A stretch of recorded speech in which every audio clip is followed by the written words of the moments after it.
Добар ден, почитуван председател на Совет, почитувани советници, представници на општинската администрација и представници на медиумите. Материјалите ги имате уредно доставено вневремено за сите три завршни сметки, сметка 903, блок дотација, сметка 603, блок дотација и самофинансирачката сметка 787 за 2024 година на јавната општинска установа Работнички универзитет Кирил и Методи Гевгелиев. Доколку има некое дополнително прашање во врска со изложените материјали, поведлете, ви стојам на располагање. Благодарам за излагањето. Поверите следните пише микрофонот. Отворам претрес по предлог решението, почитувани колеги кои се јават за збор. Бидејќи никој не се јавил за збор, благодарност до представничкото за присуство. Пријатен ден. Предлог решението доставам на гласање. Кој е за? Едногласно. Констатирам дека предлог решението е усвоено. Точка 25. Предлог решение за усвојување на завршната сметка на ЈО Пионерски дом Јосип Брз Тито Гевгелиев за 2024 година. Представникот.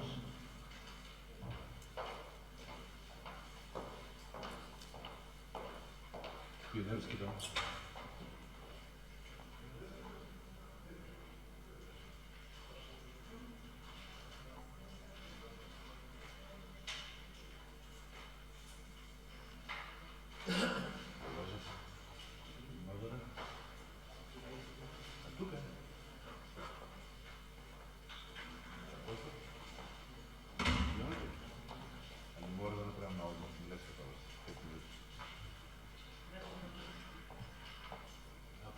Представникот да поведете образложение на вашата точка.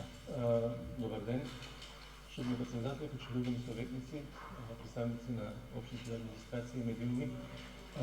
Пионерски дом Гевгелиев достави извештајот за завршна сметка за 2024 година. Тој имате прашање, повелете. Отворам претрес по предлог решението. Колеги, повелете. Кој се јавил за збор?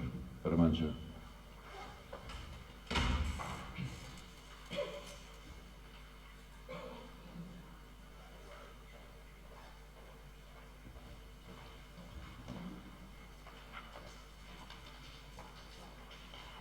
Благодарам председателя, почитуван представник. Во врска со завршната сметка на јавната општинска установа Пионерски дом Јосип Брз Тито за 2024 година, материјалите што ги добивме, имам две прашања да ми да објасните некои работи.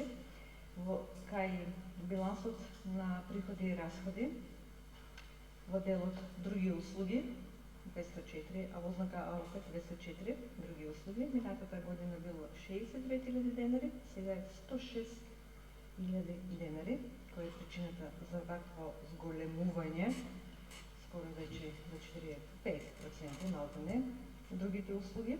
Ова е во расходниот дел, значи ова е во расходниот дел.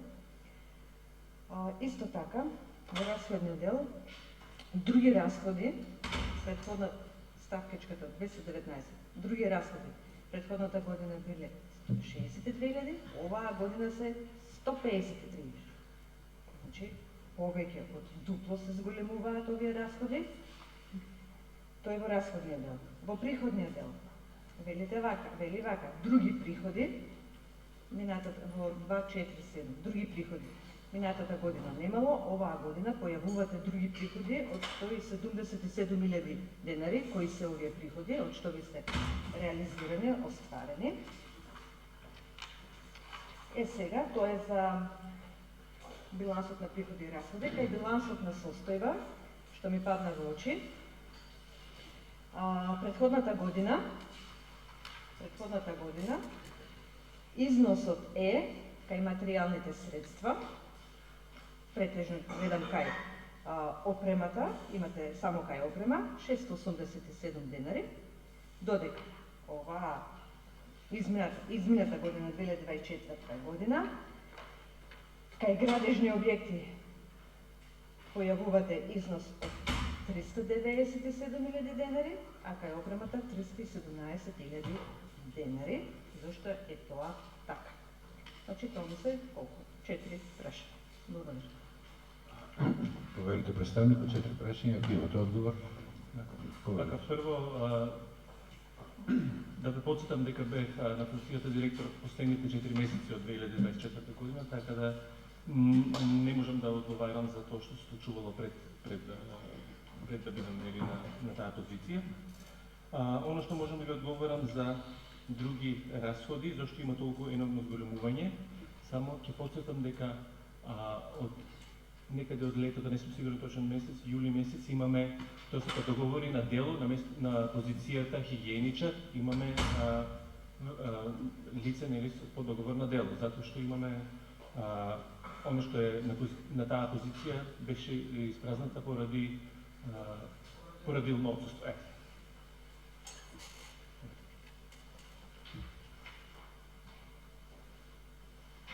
Што беше едното прашање? Да. За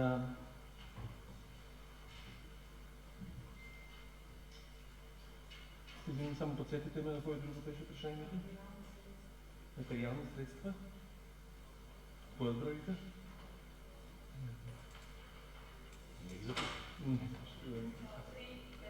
Од повторите го прашањето не били запишани сите, ако не ви е тешко. Може од место.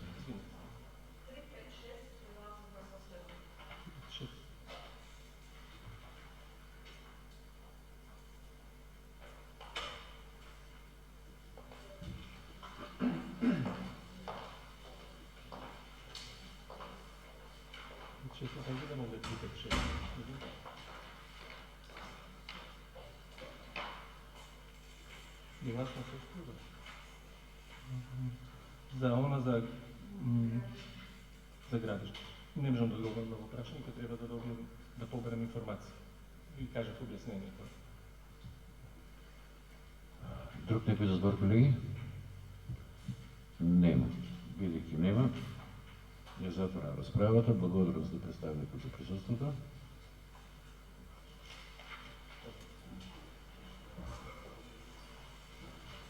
И предлог решението го ставам на гласање. Кој е за? 11 за, против, воздржани 6.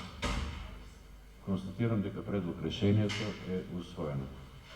Колеги, 5 минути пауза. За мене не може. 5 минути сега да не